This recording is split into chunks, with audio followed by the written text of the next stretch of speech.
back on. To start off your process of desulfation, okay, the easiest way to do it is just to first isolate your batteries from the rectified power, because you can't have power on the batteries while you do desulfation.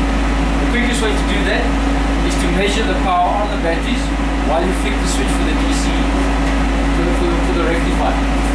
Okay, what I'll do is I'll measure my batteries.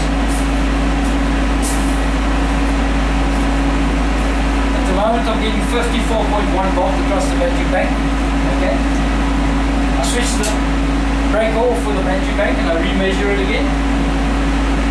I'm getting now 53.6 volts on the battery bank, which tells me that the rectifier has been disconnected from the batteries and is not being charged by the rectifier.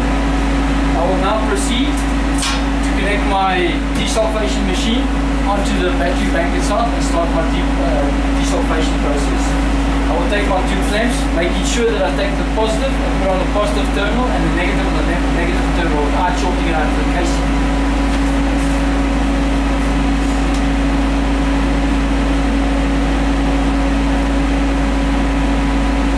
I have now connected my desulfation machine onto my bank of batteries and I will start the process now.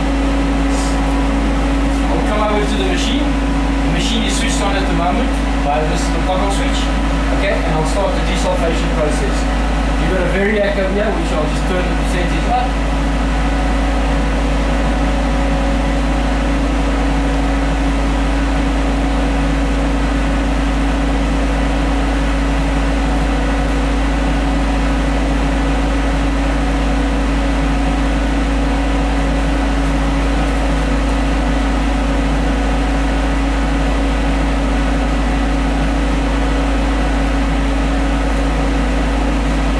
Turn it up to make sure that my peak indicates at this side here that it does not go over 180.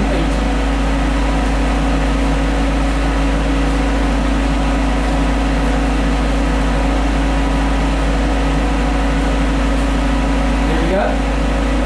At the same time you can watch the peak and you can watch the amperage. Okay, my voltage is a little bit high, which is not too serious, but the peak is the important one. The peak will come down now. And the amperage should also come down sequentially.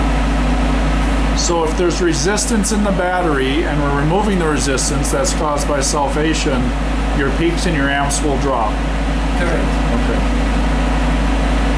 You can already see the indication. The amperage is coming down and the peak is coming down. I can at the same time keep my peak at 180 by just turning the dial slightly, bringing it up.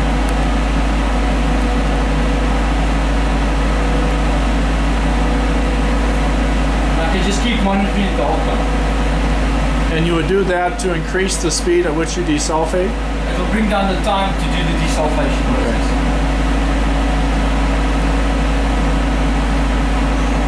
You can already note that the peak is starting to drop slowly again, and the average is starting to wane or is going lower too.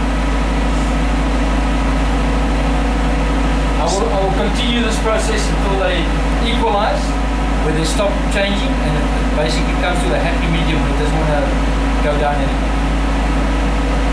And so the process of selecting the correct peak amplitude is to match the impedance or the resistance of the battery to the machine output, correct? Correct, yes. You can see my average is dropping, so it's dropped some more now, and the peak is also coming down. And so for differing battery banks, you would have different voltage requirements that you're adjusting the knob with. Correct, yes. It will depend upon your battery design and the type of battery you're working on. Right, now what has been your experience so far as the time to fully desulfate the batteries, this particular type of AGM battery? My experience on these sort of AGM batteries is about 20 minutes. I'd say anything between 10 and 20 minutes depending upon the sulfation of the battery. Longer than that should not be required because it stabilizes off the battery. Now what happens if all of a sudden the alternative or the other standby battery bank was, let's say that your cell tower goes down and you've got to use the battery reserve. If you had to quickly restore this particular battery bank to your power bus, how long would it take you to do that? It'll take me a matter of 2 minutes. If you want to, I can indicate it to you quickly. Go ahead. Okay, what I do, I first take my machine, I would turn it back to where I need to, at 0, okay? I would walk over to my battery bank itself, making sure that my machine comes down to 0 first, which takes roughly a few seconds. I will disconnect my 2 clamps from the battery bank, and I will switch my breaker back on again. Okay, and then essentially you're back on the power bus. It took you less than a minute to do that. Back on the power bus. I actually was never off the power bus because I had a second bank of batteries down the bottom here, Right. which was supplying, okay, which will have half the time of the 2 banks, but it's sufficient to uphold the system for me. And all I would have to do is just